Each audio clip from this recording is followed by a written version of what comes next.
नमस्कार दोस्तों, स्वागत है आप सभी का स्पेशल गुरुजी यूट्यूब चैनल पर।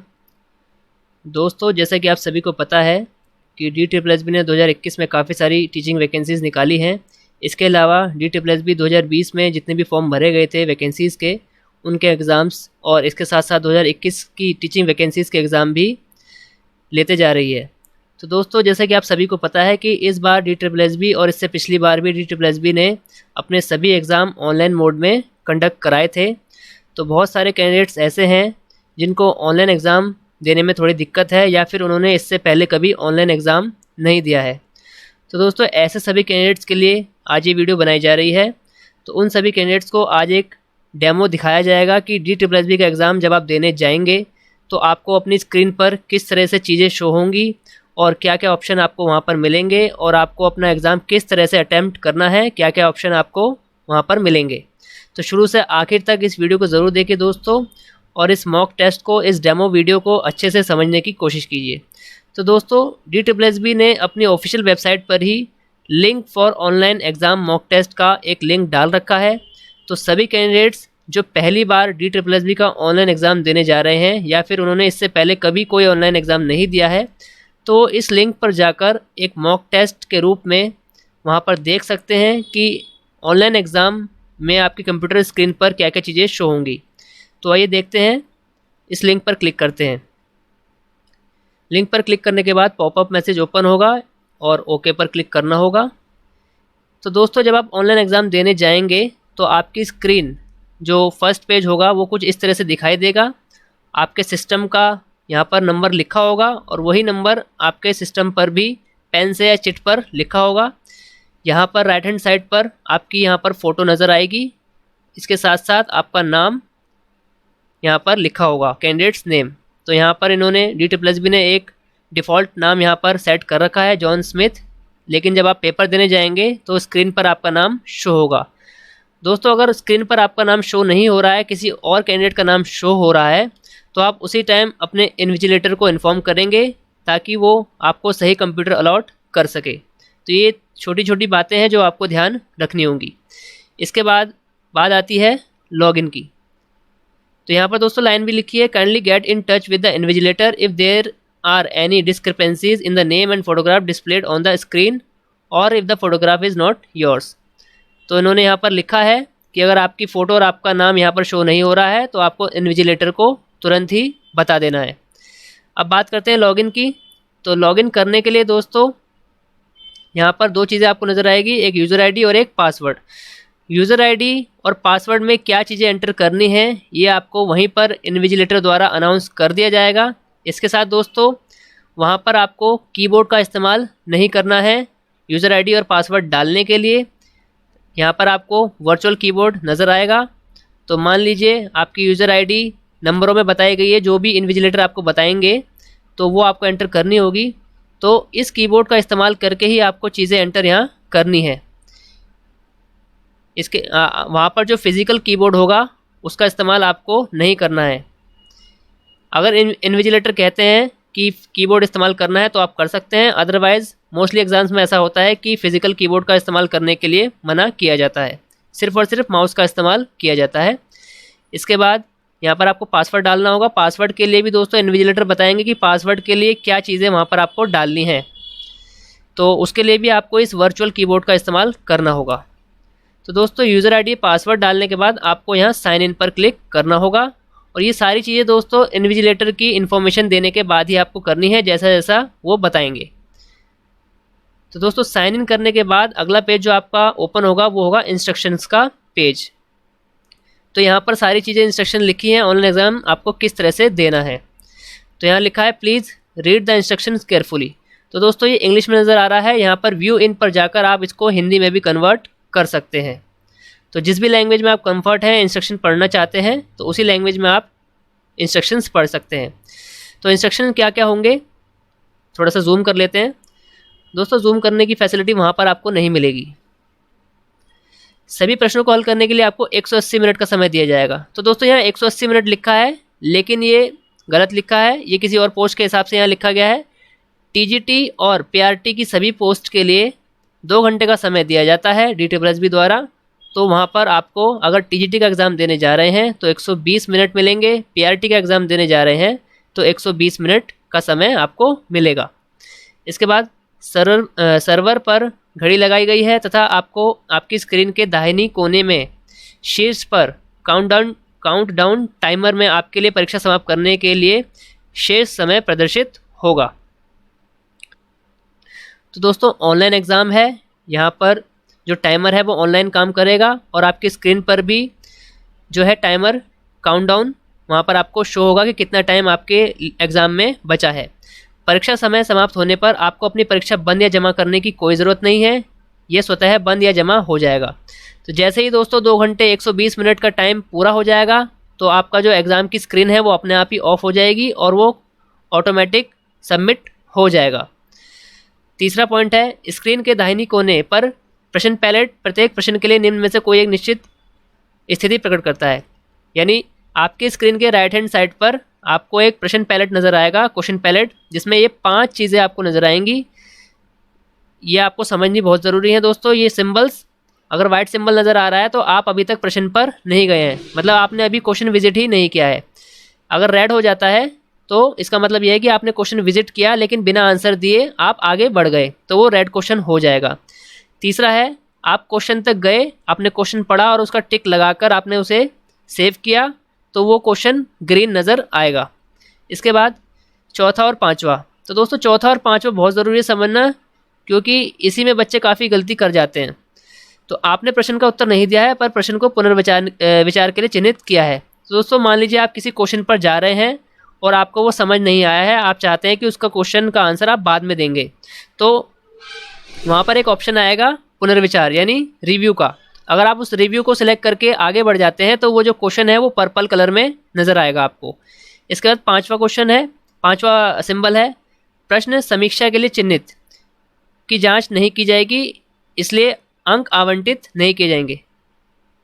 मान लीजिए आप क्वेश्चन तक गए और आपने उसे टिक किया लेकिन रिव्यू के लिए भी सिलेक्ट कर लिया, इसके साथ साथ टिक करने के बाद भी अगर आप उसको रिव्यू के लिए सिलेक्ट कर लेते हैं तो वो पर्पल नज़र आएगा, और अगर आपने उसका रिव्यू नहीं हटाया तो वो क्वेश्चन जो है मार्किंग स्कीम में काउंट नहीं होगा, उसके आपको अंक नहीं दिए जाएंगे। इसके बाद पुनर्विचार के लिए मार्क फॉर रिव्यू, अगर आप मार्क फॉर रिव्यू स्थिति सामान्यतः अनुस्मारक के रूप में कार्य करती है जिसे आपने प्रश्न को दोबारा देखने के लिए सेट किया है। तो दोस्तों कोशिश कीजिए कि आप इन दोनों ऑप्शंस को यूज़ ही ना करें। ऊपर के 3 ऑप्शन आपके काम के हैं, ये 3 सिंबल, इन दोनों की आपको ज़्यादा ज़रूरत नहीं पड़ेगी। चौथा पॉइंट है, आप प्रश्न पैलेट को छुपाने के लिए इस चिन्ह पर क्लिक कर सकते हैं जो प्रश्न पैलेट के बाईं ओर दिखाई देता है। तो अभी हम आगे बढ़ेंगे तो आपको दिखाई देगा प्रश्न पैलेट कैसा नज़र आएगा, जिससे प्रश्न विंडो के सामने आ जाएगा। प्रश्न पैलेट को फिर से देखने के लिए इस वाले चिन्ह पर क्लिक कीजिए तो प्रश्न विंडो के दाईं ओर दिखाई देता है। संपूर्ण प्रश्न पत्र की भाषा को परिवर्तित करने के लिए आपको अपनी स्क्रीन के ऊपर दाहिनी सिरे पर स्थित प्रोफाइल इमेज पर क्लिक करना होगा। प्रोफाइल इमेज को क्लिक करने पर आपको प्रश्न के अंतर्वस्तु को इच्छित भाषा में परिवर्तित करने के लिए ड्रॉप डाउन मिलेगा। तो दोस्तों आप क्वेश्चन की लैंग्वेज भी चेंज कर सकते हैं। आपको अपने स्क्रीन के निचले हिस्से को स्क्रॉलिंग के बिना नेविगेट करने के लिए इस एरो का और ऊपरी हिस्से को नेविगेट करने के लिए इस एरो पर क्लिक करना होगा। तो दोस्तों अगर आपको कीबोर्ड यूज़ करने की परमिशन दी जाती है तो आपको ये जो एरो के बटन यहाँ पर दिखाई दे रहे हैं, जैसा भी इन्विजिलेटर आपको वहाँ पर बताएंगे उस तरह से आपको करना होगा। किसी प्रश्न पर जाना, उत्तर देने के लिए कोई प्रश्न चुनने के लिए आप निम्न में से कोई भी कार्य कर सकते हैं। स्क्रीन के दाएं तरफ यानी राइट हैंड साइड पर प्रश्न पैलेट में प्रश्न पर सीधे जाने के लिए प्रश्न संख्या पर क्लिक करें। ध्यान दें कि इस विकल्प का प्रयोग करने से मौजूदा प्रश्न आपके लिए उत्तर सुरक्षित नहीं होता है। इसके बाद बी है, वर्तमान प्रश्न का उत्तर सुरक्षित करने के लिए और क्रम में अगले प्रश्न पर जाने के लिए सेव एंड नेक्स्ट पर क्लिक करें। तो दोस्तों मान लीजिए आप पहले क्वेश्चन पर गए हैं, क्वेश्चन पढ़ा, आपको आंसर आता है, तो आंसर पर टिक करने के बाद आपको सेव एंड नेक्स्ट पर क्लिक करना होगा, तभी वो आंसर आपका सेव होगा। वर्तमान प्रश्न का उत्तर सुरक्षित करने के लिए पुनर्विचार के लिए चिन्हित करने और क्रम में अगले प्रश्न पर जाने के लिए mark for review and next पर क्लिक करें। तो दोस्तों अगर आपने आंसर लगा रहे हैं और आप चाहते हैं कि उसको बाद में दोबारा चेंज करेंगे या तो उसको मार्क फॉर रिव्यू कर सकते हैं। मार्क फॉर रिव्यू करने पर दोस्तों वो क्वेश्चन आपका पर्पल कलर में नज़र आएगा। प्रश्नों का उत्तर देना, तो अपना उत्तर चुनने के लिए विकल्प के बटनों में से किसी एक प्रश्न पर क्लिक करें। जैसा कि आपको पता है कि 4 विकल्प होंगे, उनमें से एक पर आपको क्लिक करना होगा। फिर चुने हुए उत्तर को अचयनित करने के लिए चयनित विकल्प पर दोबारा क्लिक करें या फिर क्लियर रिस्पॉन्स पर क्लिक करें। तो दोस्तों, अगर आप अपना आंसर चेंज करना चाहते हैं तो क्लियर रिस्पॉन्स करके उसको चेंज भी कर सकते हैं। इसके बाद अपना उत्तर बदलने के लिए अन्य वांछित विकल्प बटन पर क्लिक करें। अपना उत्तर सुरक्षित करने के लिए आपको सेव एंड नेक्स्ट पर क्लिक करना ज़रूरी है। इसके बिना आपका जो आंसर आपने टिक किया है वो सेव नहीं होगा। किसी प्रश्न को पुनर्विचार करने के लिए मार्क फॉर रिव्यू नेक्स्ट पर क्लिक करना है, जैसा कि मैं आपको बता चुका हूँ। किसी प्रश्न का उत्तर बदलने के लिए पहले प्रश्न का चयन करना होगा, फिर नए उत्तर विकल्प पर क्लिक करने के बाद सेव एंड नेक्स्ट पर क्लिक करना होगा। मान लीजिए आपने पहले क्वेश्चन का आंसर दे चुके हैं और आप 10वें क्वेश्चन पर आ गए हैं, लेकिन आप चाहते हैं कि पहले क्वेश्चन का मैं आंसर बदल लूँ, तो वहाँ पर आपको प्रश्न पैलेट पर जाना होगा, क्वेश्चन नंबर 1 पर क्लिक करना होगा। उसके बाद आपके सामने क्वेश्चन नंबर 1 फिर से ओपन होगा। तो वहाँ पर आपने जो आंसर टिक किया था उसकी जगह पर किसी और ऑप्शन पर आप क्लिक करना चाहते हैं तो क्लिक कर सकते हैं, और फिर उसके बाद आपको वही सेव एंड नेक्स्ट पर क्लिक करना होगा। तो ये सारी चीज़ें दोस्तों इंस्ट्रक्शन में है, मैं आपको अभी करके भी दिखाऊंगा। अनुभागों द्वारा प्रश्न पर जाना। तो दोस्तों यहाँ पर पार्ट्स बांटे गए हैं, 20-20 क्वेश्चन खुलेंगे आपके सामने। इस प्रश्न पत्र में अनुभाग स्क्रीन के शीर्ष पट्टी पर प्रदर्शित किए जाते हैं। वर्तमान में जो अनुभाग आप देख रहे हैं वह हाईलाइट किया गया है। इसके बाद एक विशेष अनुभाग के लिए सबमिट करें बटन पर क्लिक करने के बाद आप इस अनुभाग सारांश देख सकते हैं, और पर क्लिक करें पर अगले अनुभाग देखने के लिए सक्षम हो जाएगा। आप निर्धारित समय के दौरान अपनी सुविधा के लिए अनुसार परीक्षा के दौरान कभी भी वर्गों के बीच फेरबदल नहीं कर सकते।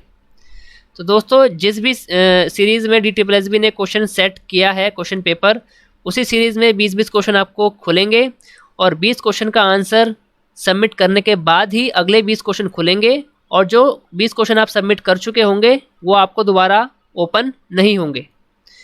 सभी वर्गों अनुक्रमिक क्रम में खोला जाएगा। विकल्पों के द्वारा किसी भी अनुभाग का प्रयास करने की अनुमति नहीं दी जाएगी।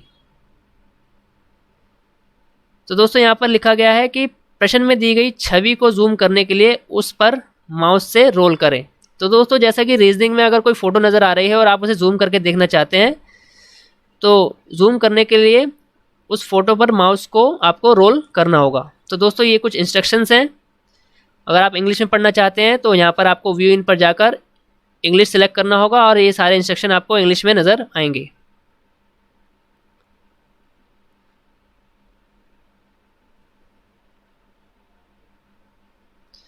इसके बाद दोस्तों, इंस्ट्रक्शन पढ़ने के बाद आपको नेक्स्ट पर क्लिक करना होगा। नेक्स्ट पर क्लिक करने के बाद आपको ये नज़र आएगा, प्रश्न पत्र में वस्तुनिष्ठ प्रकार के प्रश्न निम्न अनुसार आए। तो दोस्तों, यहाँ पर आप देख सकते हैं 20-20 के कॉलम यहाँ बनाए गए हैं। पहला है मेंटल एबिलिटी और रीजनिंग एबिलिटी, यानी मैथमेटिक्स के क्वेश्चन होंगे। उसके बाद जनरल अवेयरनेस के, उसके बाद पहला है मेंटल एबिलिटी यानी रीजनिंग के क्वेश्चन होंगे। उसके बाद जनरल अवेयरनेस के, उसके बाद मैथमेटिक्स के क्वेश्चन होंगे, इंग्लिश लैंग्वेज, हिंदी लैंग्वेज, और उसके बाद 20-20 नंबर के यहाँ पर 10 सेट 20-20 क्वेश्चन के यहाँ पर 10 बताए गए हैं। तो दोस्तों, ये 300 नंबर का पेपर के हिसाब से ये मॉक टेस्ट बनाया गया है, लेकिन आपका जो पेपर होगा वो अगर 200 क्वेश्चन का है तो वहाँ पर पार्ट बी में 20-20 के 5 सेट आपको मिलेंगे, यानी 20-20 के आपको 5 कॉलम मिलेंगे, और एक एक करके आपको वो ओपन करने होंगे। दोस्तों, यहाँ पर आपको नीचे अपनी डिफ़ॉल्ट लैंग्वेज चूज़ करनी होगी कि आप पूरा जो क्वेश्चन पेपर है वो किस लैंग्वेज में देखना चाहते हैं। अगर आपकी इंग्लिश लैंग्वेज ज़्यादा अच्छी है और इंग्लिश में सभी क्वेश्चन देखना चाहते हैं तो आप इंग्लिश सेलेक्ट कीजिए। इसके अलावा अगर आप हिंदी में क्वेश्चन देखना चाहते हैं तो हिंदी सेलेक्ट कीजिए। यहाँ इंस्ट्रक्शन पढ़ लेते हैं दोस्तों। प्रश्न अंग्रेजी और हिंदी में उपलब्ध होंगे। दिए गए प्रश्न को दूसरी भाषा में देखने के लिए ड्रॉप डाउन में व्यू इन पर क्लिक कर सकते हैं। तो दोस्तों, अगर आप डिफ़ॉल्ट लैंग्वेज कोई भी चूज़ करते हैं, मान लीजिए आपने इंग्लिश चूज़ किया है और इंग्लिश में आपको क्वेश्चन समझ नहीं आ रहा है और आप उसे हिंदी में देखना चाहते हैं, तो वहाँ पर आपको एक ऑप्शन मिलेगा व्यू इन का, और उसमें आप उसी क्वेश्चन को हिंदी लैंग्वेज में भी देख सकते हैं। स्क्रीन पर एक समय में केवल एक प्रश्न दिखाई देगा। आपसे अनुरोध है कि प्रत्येक प्रश्न पर दिए गए समय का ध्यान रखें, किसी भी प्रश्न को ज़्यादा समय ना दें। प्रत्येक प्रश्न के लिए 4 विकल्प होंगे, जिसमें से एक सही होगा। एक प्रश्न के अंग्रेजी और हिंदी संस्करण के बीच कोई विसंगति के मामले में इंग्लिश वाला वैलिड होगा। तो दोस्तों, यहाँ पर बहुत ज़्यादा इंपॉर्टेंट बात बताई गई है। अगर हिंदी और इंग्लिश में क्वेश्चन दिया गया है और हिंदी में कुछ और क्वेश्चन है और इंग्लिश में कुछ और क्वेश्चन है, मतलब क्वेश्चन की लैंग्वेज अलग अलग है, क्वेश्चन सेम है लेकिन लैंग्वेज अलग है, मीनिंग अलग निकल रहे हैं। तो यहाँ पर इंग्लिश वाला जो वर्जन है उस क्वेश्चन का वो यहाँ पर वैलिड होगा।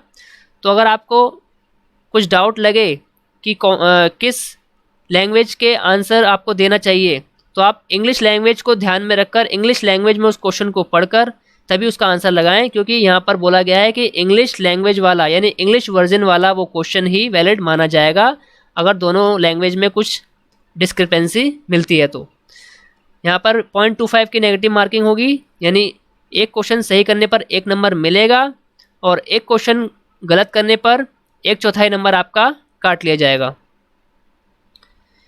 इसके बाद उम्मीदवारों को उस विशेष समूह को जमा करने के बाद फिर से उसी समूह को फिर से देखने की अनुमति नहीं मिलेगी। तो जैसा कि मान लीजिए आपके सामने सबसे पहले 20 क्वेश्चन यहाँ पर रीजनिंग के ओपन होते हैं और 20 क्वेश्चन करने के बाद ही सबमिट करने के बाद ही आपके अगले 20 क्वेश्चन यानी जनरल अवेयरनेस के अगले 20 क्वेश्चन तभी ओपन होंगे जब आप रीजनिंग के 20 क्वेश्चन सबमिट कर देंगे, और एक बार सबमिट करने के बाद रीजनिंग वाले क्वेश्चन दोबारा नहीं खुलेंगे। तो दोस्तों ये कुछ इंस्ट्रक्शन थे। यहाँ पर हम डिफ़ॉल्ट लैंग्वेज चूज़ कर लेते हैं, मैं यहाँ पर इंग्लिश चूज़ कर लेता हूँ। इसके बाद यहाँ पर चेक बॉक्स पर क्लिक करना होगा कि मैंने इंस्ट्रक्शन पढ़ लिए हैं। क्लिक करने के बाद I am ready to begin, तो इस पर आपको क्लिक करना होगा।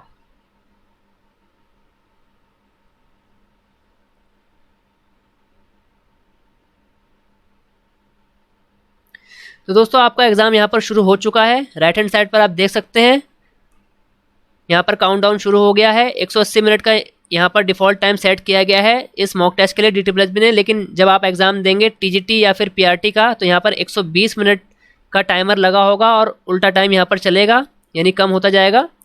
तो सबसे पहले हमारे सामने जो 20 क्वेश्चन खुले हैं वो खुले हैं मेंटल एबिलिटी के यानी रीजनिंग के। यहाँ पर आप देख सकते हैं ये जो क्वेश्चन टैब वहाँ पर बताया गया था कि इस तरह से शो होने वाला है आपको आपके एग्ज़ाम में। तो पहला क्वेश्चन यहाँ पर ओपन है, what is the value of pi. तो अगर आप इसको हिंदी में देखना चाहते हैं तो यहाँ पर आप देख सकते हैं व्यू इन मैं हिंदी सेलेक्ट कर लेता हूँ, तो ये क्वेश्चन हिंदी में आपको शो होगा। इसके अलावा दोबारा इंग्लिश में देखना है तो इंग्लिश में शो होगा। तो जैसा कि आपको क्वेश्चन दिख रहा है what is the value of pi, 4 option दिए गए हैं, चारों में से एक ऑप्शन आप टिक कर लेते हैं। मान लीजिए मैंने एक ऑप्शन टिक कर लिया है। इसके बाद आपको सेव एंड नेक्स्ट पर क्लिक करना होगा। तो आप देख सकते हैं यहाँ पर राइट हैंड साइड पर मैंने पहले क्वेश्चन का आंसर टिक लगाने के बाद उसको सेव एंड नेक्स्ट किया तो पहला क्वेश्चन यहाँ पर ग्रीन हो गया है। इसका मतलब ये है कि आपने उसका आंसर दे दिया है और वो सेव भी हो चुका है। अब क्वेश्चन नंबर 2 ओपन हो गया है। दोस्तों DTPLSB ने इस डिफ़ॉल्ट ऐप में यहाँ पर 200 के 200 क्वेश्चन सेम ही क्वेश्चन डाला है। ये सिर्फ एक डेमो है आपको समझाने के लिए कि एग्ज़ाम किस तरह से दिखाई देगा। तो मान लीजिए मैं इस क्वेश्चन का आंसर अभी देना नहीं चाहता हूँ, तो मैं आगे बढ़ जाता हूँ क्वेश्चन नंबर 3 की तरफ। क्वेश्चन नंबर 3 पर जाने के लिए क्वेश्चन नंबर 3 पर आप डायरेक्ट क्लिक कर सकते हैं। तो जिस क्वेश्चन का आंसर आप नहीं देंगे और उसे छोड़ देंगे तो वो यहाँ पर आपको रेड शो होगा। जैसा कि आपको क्वेश्चन नंबर 2 नज़र आ रहा है, मैंने उसका आंसर नहीं दिया है तो वो यहाँ पर रेड शो हो रहा है। ऊपर यहाँ पर रिमार्क भी लिखा है, रेड का है नॉट आंसर्ड। अब क्वेश्चन नंबर 3 का मैं आंसर दे देता हूँ यहाँ पर और इसको सेव एंड नेक्स्ट कर देता हूँ। तो दोस्तों जैसा कि आप देख सकते हैं यहाँ पर क्वेश्चन नंबर 3 रेड हो चुका है। तो दोस्तों यहाँ पर आप 20 क्वेश्चन आपके सामने खुलेंगे, तो इस 20 में से कोई सा भी क्वेश्चन आप आगे पीछे करके खोल सकते हैं। मान लीजिए मैं क्वेश्चन 20 ओपन करना चाहता हूँ, तो क्वेश्चन 20 पर यहाँ पर क्लिक करता हूँ। तो क्वेश्चन नंबर 20 आपके सामने ओपन हो जाएगा। इसके बाद आप उसका आंसर टिक करना चाहते हैं, टिक कीजिए और सेव एंड नेक्स्ट पर क्लिक कर दीजिए। तो क्वेश्चन नंबर 20 यहाँ पर ग्रीन हो गया है दोस्तों। अब मैं क्वेश्चन नंबर 11 ओपन करना चाहता हूँ, तो 11 पर क्लिक करेंगे और यहाँ पर मैं आंसर टिक कर देता हूँ। दोस्तों आंसर मैंने टिक कर दिया है। अब यहाँ पर देख सकते हैं मेरे 2 ऑप्शन थे, mark for review, answered and mark for review. तो दोस्तों 2 यहाँ पर तरीके हैं। मैंने इस क्वेश्चन नंबर 11 ओपन है, इसका आंसर मैंने लगा दिया है, लेकिन मैं चाहता हूँ इसको बाद में रिव्यू करूँ, मतलब बाद में दोबारा इस पर विचार करूँ। तो यहाँ पर नीचे ऑप्शन दिया है mark for review and next. तो यहाँ पर आप देख सकते हैं क्वेश्चन नंबर 11 का आंसर मैं दे चुका हूँ, लेकिन मैंने उसे मार्क फॉर रिव्यू भी किया है। अगर मैं इसको मार्क फॉर रिव्यू को नहीं हटाता हूँ और आगे बढ़ जाता हूँ तो ये क्वेश्चन इवैल्यूएशन में काउंट नहीं होगा। इस क्वेश्चन के मार्क्स नहीं दिए जाएंगे। तो इससे अच्छा ये है कि आप अगर डाउटफुल हैं तो उस क्वेश्चन को आंसर मत कीजिए, वो ऑटोमेटिकली रेड शो होगा और बाद में आपको अच्छे से समझ आ जाएगा कि कौन से आंसर आपने लगाए हैं और कौन से आंसर आपने नहीं लगाए हैं। दोस्तों जितने भी 20 क्वेश्चन आपको खुलेंगे वो आपको जल्द से जल्द अटैम्प्ट करने होंगे, चाहे आप उसको आंसर देना चाहते हैं तो दे दीजिए, अगर आपको लगता है कि आपको आंसर नहीं पता है तो उसको ऐसे ही छोड़ दीजिए। तो मान लीजिए ये जो 20 क्वेश्चन खुले थे रीजनिंग के, इसमें से पहले मैं क्वेश्चन नंबर 11 का मार्क फॉर रिव्यू हटा देता हूँ।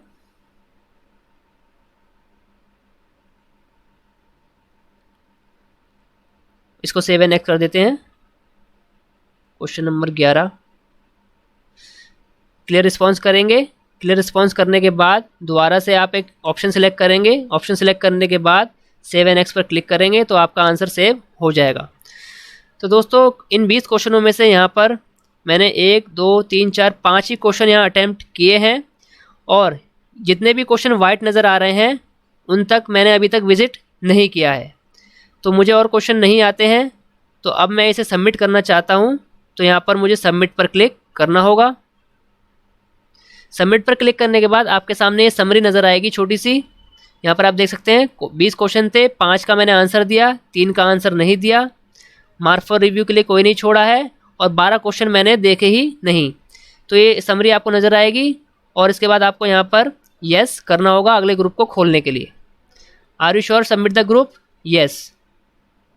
दोस्तों पहला ग्रुप मैंने सबमिट कर दिया है। अब ये मेंटल एबिलिटी का ग्रुप आप ओपन नहीं कर सकते, चाहे आप इस पर कितनी भी बार क्लिक करेंगे। अब अगला ग्रुप जो खुला है वो है जनरल अवेयरनेस का, यानी जीके का पोर्शन ओपन हो चुका है। तो यहाँ पर क्वेश्चन पूछा गया है। पहला क्वेश्चन है, आप यहाँ पर देख सकते हैं जीके के भी 20 क्वेश्चन खुलेंगे। What is the capital of India? तो यहाँ पर न्यू दिल्ली को मैं सिलेक्ट करता हूँ और सेव एंड नेक्स्ट पर क्लिक कर देता हूँ। तो पहले का आंसर सेव हो चुका है। अब क्वेश्चन नंबर 2 मेरे सामने खुल गया है। तो मान लीजिए मुझे इसका आंसर नहीं आता है, तो यहाँ पर मैं क्वेश्चन नंबर 3 पर डायरेक्ट जा रहा हूँ। क्वेश्चन नंबर 3 का आंसर भी नहीं आता है तो क्वेश्चन नंबर 4 पर जाता हूँ। 4 का आंसर मुझे आता है, उसको मैंने सिलेक्ट किया और सेव कर दिया। इसके बाद 5 खुल गया है, 5 का आंसर नहीं आता है, छोड़ दीजिए। 6 पर क्लिक कीजिए, 6 का आंसर भी नहीं आता है तो 7 पर क्लिक कीजिए। 7 का आंसर नहीं आता है, 8 पर क्लिक कीजिए। 8 का भी नहीं आता है, 9 पर क्लिक कीजिए। 9 का आंसर अगर आता है उस पर टिक कीजिए ऑप्शन पर और सेव एंड नेक्स्ट पर क्लिक कीजिए। तो आपका ये आंसर यहाँ पर सेव हो चुका है। इसी प्रकार दोस्तों आप सारे क्वेश्चन जब आप विजिट कर लेंगे, जितने आंसर आपको आते हैं वो आप लगा देंगे, जितने आपको नहीं आते हैं वो आप छोड़ देंगे और सबमिट पर क्लिक करेंगे। इसके बाद फिर से आपको जनरल अवेयरनेस की ऊपर समरी नज़र आएगी। इससे पहले हमने मेंटल एबिलिटी की थी, वो यहाँ पर नज़र आएगी। येस पर क्लिक करेंगे, फिर से येस पर क्लिक करेंगे। अब आपका तीसरा पोर्शन शुरू हो गया है जो है मैथमेटिक्स का। What is the value of 2 + 2? तो यहाँ पर पहला आंसर मुझे आता है, सिलेक्ट किया, सेव किया और दूसरा क्वेश्चन ओपन हो गया। अब दूसरे का आंसर मुझे नहीं आता है तो मैं डायरेक्ट तीसरा क्वेश्चन ओपन करूँगा। नहीं आता है फिर चौथा ओपन करूँगा।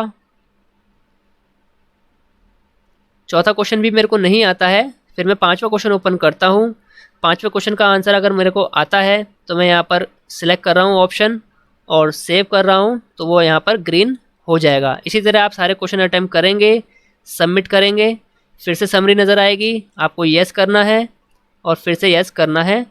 इसके बाद दोस्तों आपके सामने हिंदी का पोर्शन ओपन होगा। ये भी सारे आप सबमिट करने के बाद फिर से आपको येस करना है और येस करना है। इसके बाद दोस्तों जनरल इंग्लिश का पोर्शन ओपन होगा। सारे क्वेश्चन अटैम्प्ट करने के बाद सबमिट करना है, येस करना है, येस करना है। दोस्तों हमने 100 क्वेश्चन अटैम्प्ट कर लिए हैं। इसी तरह से अब जो पार्ट भी है उसके 100 क्वेश्चन शुरू हो जाएंगे, वो भी 20-20 करके आपको नज़र आएंगे सब्जेक्ट स्पेसिफिक। तो यहाँ पर आप देख सकते हैं, यहाँ पर ऊपर टैब नज़र आएगा सब्जेक्ट रिलेटेड। तो सब्जेक्ट रिलेटेड दोस्तों जैसा कि ये पोस्ट ग्रेजुएट टीचर, ये 300 नंबर का पेपर यहाँ पर बनाया गया है ऑनलाइन मॉक टेस्ट में। तो यहाँ पर दोस्तों 20-20 के यहाँ पर 10 टैब आपको मिलेंगे। तो यहाँ पर आप देख सकते हैं सब्जेक्ट रिलेटेड 10। तो अभी हम सब्जेक्ट रिलेटेड के पहले टैब पर थे। तो पहला पोर्शन हमने खोला है, यानी फर्स्ट 20 क्वेश्चन हमारे सामने ओपन है। इनको सबमिट कर देते हैं। तो यहाँ पर समरी नज़र आएगी। नंबर ऑफ क्वेश्चन 20 थे, एक का भी आंसर नहीं दिया, 0 आंसर, नॉट आंसर्ड 1 है और मार्क फॉर रिव्यू 0 है और नॉट विजिटेड 19 है। येस पे क्लिक करेंगे, फिर से येस पर क्लिक करेंगे और अगले 20 क्वेश्चन खुल जाएंगे। इसी तरह दोस्तों आप सारे जितने भी 20-20 करके क्वेश्चन खुलेंगे उनको आपको इसी प्रकार अटेम्प्ट करके सबमिट करते जाना है और येस पर क्लिक करना है, तभी अगले 20 क्वेश्चन आपको ओपन होंगे।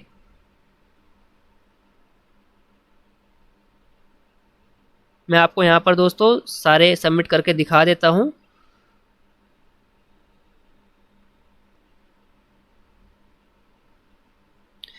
यहाँ पर हम जो सब्जेक्ट स्पेसिफिक है उसका जो 7th 20 क्वेश्चन यानी 7वां टैब, क्योंकि 10 टैब खुलने थे क्योंकि 300 नंबर का था, तो 20-20 के यहाँ पर 10 सेट बनाए गए हैं, तो ये 7वां सेट है। तो इसको जब आप अटैम्प्ट कर लेंगे फिर यहाँ सबमिट करना होगा और येस पर क्लिक करेंगे, फिर से येस पर क्लिक करेंगे, फिर 8वां सेट ओपन हो जाएगा, फिर सबमिट करेंगे, फिर येस, फिर येस, फिर ये 9वां सेट ओपन हो चुका है। अटैम्प्ट करने के बाद सबमिट करेंगे, येस, येस, और ये लास्ट 10वां सेट 20 क्वेश्चन का 10वां सेट यहाँ पर ओपन हो चुका है। तो यहाँ भी जितने क्वेश्चन आपको आते होंगे उनको आपको टिक करके सेव एंड नेक्स्ट कर देना है और जितने नहीं आते उनको छोड़ देना है। और जब आप सेटिस्फाई हो जाएं उसके बाद आपको यहाँ सबमिट पर क्लिक करना होगा। दोस्तों यहाँ पर एक बात ध्यान रखने वाली है कि जब तक ये टाइम पूरा नहीं होता है आपका जो लास्ट के 20 क्वेश्चन का सेट है वो सबमिट नहीं होगा, वो ऑटोमेटिक सबमिट होगा जब यहाँ पर ये टाइम हो जाएगा। मान लीजिए आपने 120 मिनट का आपको टाइम मिला है और आपने 10 मिनट पहले ही लास्ट के 20 क्वेश्चन अटैम्प्ट कर लिए हैं और आप उसे सबमिट करना चाहते हैं, तो ये आपका सबमिट बटन एक्टिव नहीं होगा, ये ऑटोमेटिक सबमिट होगा जब यहाँ पर टाइमर 0 टाइम शो करेगा। तो आपको कुछ नहीं करना है, आपको पेपर पूरा अटैम्प्ट करने के बाद आराम से बैठना है और टाइम पूरा होने का इंतज़ार करना है, ये ऑटोमेटिक सबमिट हो जाएगा। दोस्तों अगर आपको एग्ज़ाम के बीच में आपकी स्क्रीन बंद हो जाती है या फिर कोई और टेक्निकल इशू आता है तो आपको तुरंत ही अपने इन्विजिलेटर को बताना है। और इसके अलावा आपको प्लेन पेपर और पेन दिया जाएगा वहाँ पर मैथ्स और रीजनिंग के क्वेश्चंस सॉल्व करने के लिए, तो वो पेन और पेपर आपको वहीं पर एग्ज़ाम सेंटर छोड़ने से पहले सबमिट करना होगा। तो ये सारी बातें आपको ध्यान रखनी है दोस्तों। उम्मीद है आपको ये ऑनलाइन एग्ज़ाम का जो डेमो है अच्छे से समझ आ गया होगा, ये सॉफ्टवेयर आपको किस तरह से यूज़ करना है अच्छे से समझ आ गया होगा।